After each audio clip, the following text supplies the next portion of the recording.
this together? I'm tired, I'm worn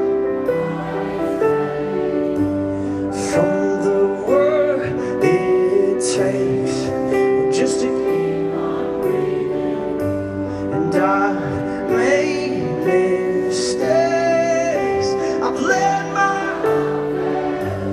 my soul feels crushed by the weight of this world. And I know that you can give me rest. So I cry out with all that I have left. Come on, let me see redemption win. Let me know the struggle ends. That you can mend the heart that's frail and torn. I wanna know a song can rise from the ashes of a broken life, and all that's dead inside can be reborn. 'Cause I'm one. Hey Ohio, anybody been to a 10th Avenue North show before here? Maybe you know what I'm about to do, because a couple of years back I started doing this with crowds, and I never get tired of it, because I grew up in the church, and in some ways I never felt as free as I should have been, because I was always so worried about what everyone else was thinking about me. And if there's anything the gospel should do, it should free you up from having to perform for anyone. But for years, I would see people do this move in worship, where they throw their hands up, and I'd always say, that ain't for me. I ain't trying to show off, be like one of them crazy people.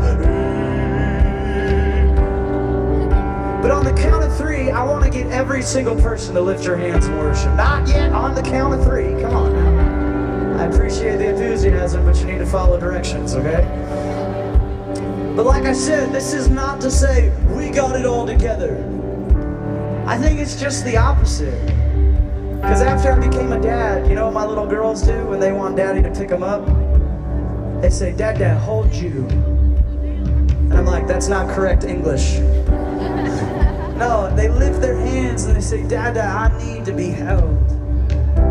And you know, I want to tread lightly here, but yesterday was a pretty big day in our nation. There was a pretty big decision made. And what really broke my heart over the whole thing was how many Christians I saw raging and weeping and lamenting as if they had no hope. And I wanted to say to them, don't you remember, Jesus never promised us a government. He promised us a kingdom.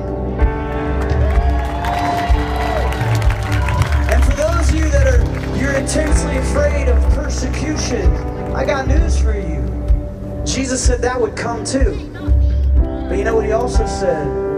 He said, I will never leave you nor forsake you. So that means I feel like I'm free to bring every friend I have, regardless of their sexual orientation. My job isn't to change anybody.